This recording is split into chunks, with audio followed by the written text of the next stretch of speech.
Hello everybody, and welcome back to another main progress video. I'm trying to get one of these out every 2 weeks or ideally every week. So far so good, but I mean grinds are getting a bit longer, so we'll have to see. Now last week I finally unlocked Cerberus, which is one of my big goals for quite some time. In today's episode I should actually be able to legitimately unlock Cerberus. I won't need a boost anymore, because I really want to grind more out because we're still looking for our very first drop, but I think we're a little bit unlucky so far.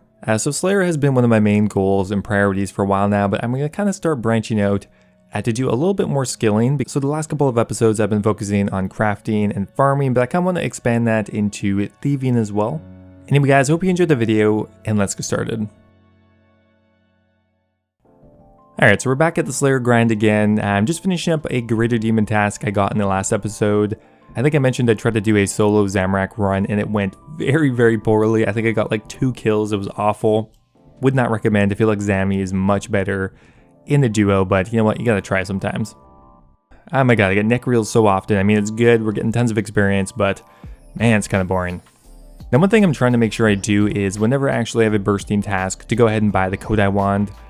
Not only does it save a bit of money, it also does increase the experience rate, notably, not by a ton, but enough to justify buying it, I think. Ooh, that's a nice task. I really do like basilisks. I think they are kind of underrated. Now these guys are definitely not good for med-level accounts, but I think overall they are a bit underrated. I think a lot of people somewhat hate them and have a bad impression just because of the way they were released. But on an account with close to max melee, decent enough weapon, the GP per hour here is actually pretty damn good. I'm going to try to calculate that on my next task. But more exciting than that, we have a big level coming in finally. We're going to get the all-important 91 Slayer. There it is. We can now officially kill Cerberus, and really there's only one monster left to unlock, and that is the Hydra in 4 more levels. Sure, it's going to take quite a while to get there, but I mean, we're banging through these Slayer levels. I feel like level 60 to 80 Slayer is the worst because you actually don't have very many good monsters to fight, and it's slow.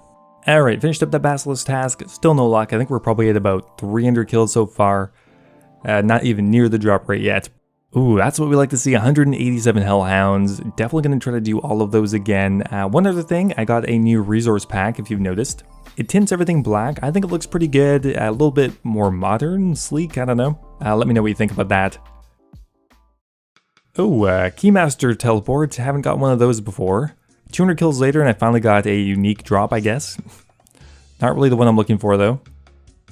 Okay, well there we got more of them. They're actually pretty good to be honest. They increase the experience rate per hour here, probably notably, as running back here actually takes a fair bit of time.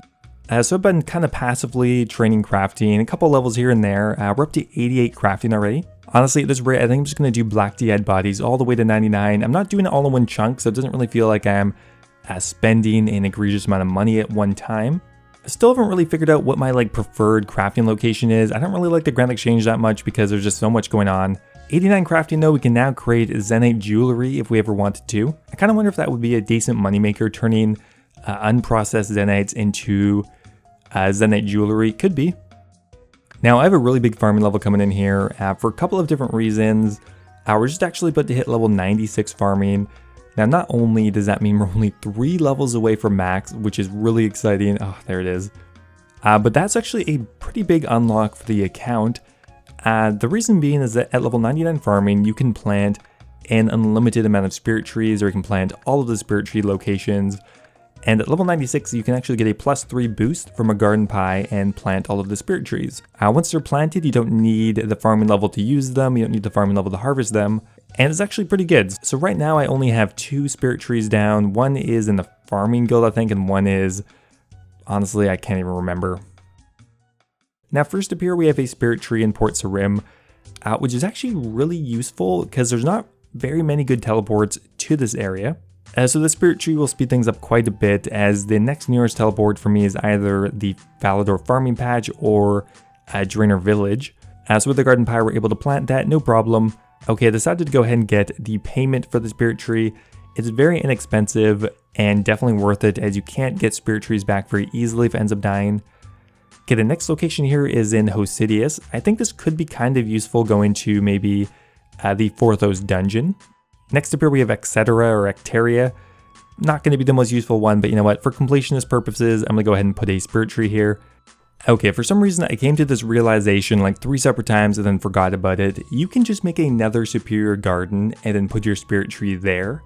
I don't know why it took me so long to get that into my head. So for all intents and purposes now, my house is pretty much maxed. I think I'm going to go ahead and get rid of all my excess rooms again because I really don't like it being this cluttered. But yeah, I think the only thing I'm technically missing here is the fairy ring and spirit tree combo, which again, not a huge deal. Now, whenever I really want to AFK and don't want to pay attention, you know, fishing is my go-to skill now. We're up to 73 fishing. Actually, I have a couple 73 skills, nice. Okay, so at the beginning of the video, I mentioned I wanted to train thieving a bit, and a couple of days ago, I made a video on some of the lesser-known training methods, and thieving the stone chests in Zaya is actually one of them, and the method I really enjoyed.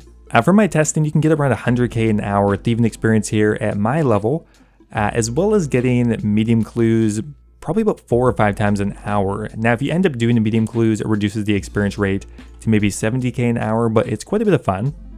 The drop rate is 1 out of 100, so you get them very frequently. On top of that, you get onyx bolt tips sometimes, which are worth upwards of 100k. Okay, so I did this for an hour and a half, and we ended up with 7 medium caskets. It's not a ton, but I mean, each one of these is worth maybe a couple 100k if you factor in ranger boots to it. Nothing good so far. I mean, 51k isn't that bad for medium, I suppose. Okay, nothing. Oh my god. Wizard boots, come on. That would have been so sick. That could have been a thumbnail right there, goddammit. Alright, not bad. I kind of stopped doing the medium clues for a little bit here, but this is actually a method I quite enjoy and probably one I'm going to stick to for quite a while. I think I may actually go all the way to 82 thieving here. At that point, I'll probably switch over to pyramid plunger, but yeah, definitely a fun method. Okay, I bought another big lump of black tea hide and we're nearing the end of it, but we got a big level coming in here. That is level 90 crafting, a great milestone level. We can now make onyx amulets and we're getting pretty damn close to halfway to 99.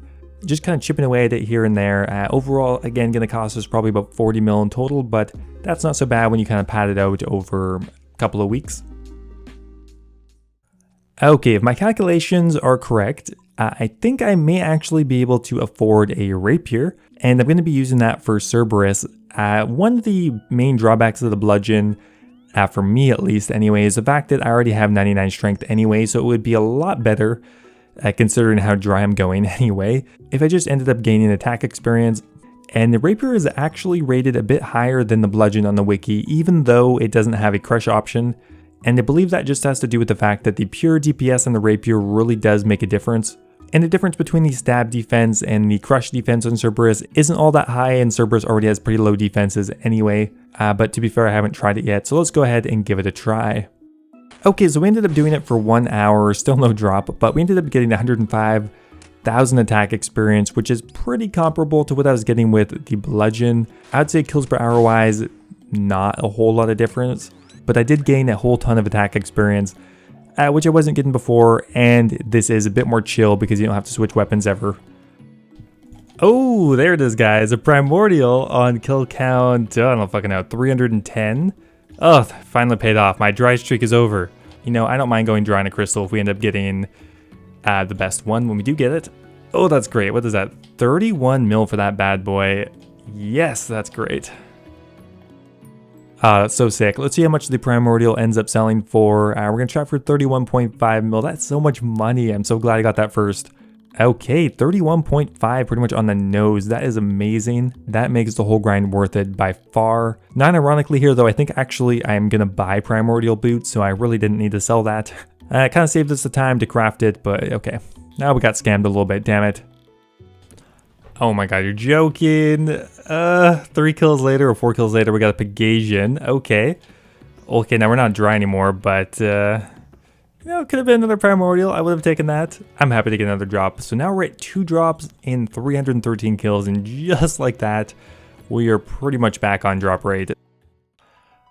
Wow. Okay, we're still not done yet. We got another elite clue with only 5 or 6 more kills left to go. That pretty much means another master clue, or at least another attempt at a master clue. Okay, so we finished up the entire Cerberus task. Definitely gonna do every Cerberus task I can. I'm enjoying it quite a lot, and so far it's paying off. And demonic gorillas are pretty much just as good money per hour as Cerberus, but Yeah, not as fun. They're actually less AFK than Cerberus somehow. Okay, more neck reels, we will do them. We're getting pretty close to halfway to 92 now. We're on the final step of our master clue. Can we do it? Thank God. Killing the Lizardman Shaman is like the easiest one. Finished up our master and we got a whole lot of nothing. Not the most terrible master clue ever, still about 500k in loot. Another crafting level coming in here. We are really just grinding out as much experience as we can this week. I think we've gained about 3 crafting levels or probably close to 2 million experience or something like that. And here is one more thieving level coming in, still at the stone chest. I haven't really been collecting the clue scrolls, it's just a bit too much work, but there's 76 thieving, and we're getting about 110k an hour without leaving here at all, which is really good, considering you have to collect probably like half as much as most other thieving methods, really just like once every 2 seconds. Buying this rapier was a really good idea, because not only is it good at Cerberus, it's also pretty good at the Basilisk Knights, and it's been getting me a lot more attack experience than I normally would have gotten. There's 97 attack, only 2 more levels to go. Attack is now my highest non-max skill so far. Now, like I said earlier, Basilisk I think are a bit underrated. After doing a few calculations based on the kills per hour I'm getting with the rapier and the cost of the Basilisk jaw, they're actually about 2 mil an hour after supplies, which is really good considering that they're an extremely AFK task. Yes, you have to get pretty lucky, and yes, you're going to be waiting a long time before you get the drop. Realistically, you could have to wait on average anywhere between 10 and 15 hours to see the drop, but really it's a pretty good task, just not for medium levels. Anyway guys, I think that's where I'm going to end it for this week's episode. A ton of PVM. Finally, our dry streak at Cerberus is over. We're getting some good drops. We're nearing the end of our Basilisk task. I think we're at probably 500 kills so far. Still no job, but you know what, I don't really deserve it anyway. This episode we got a couple of really key levels, and I think probably in the next episode or 2 we're going to finally hit a couple of really big 99s. Anyway guys, thanks for watching, I hope you enjoyed, and I'll see you next time.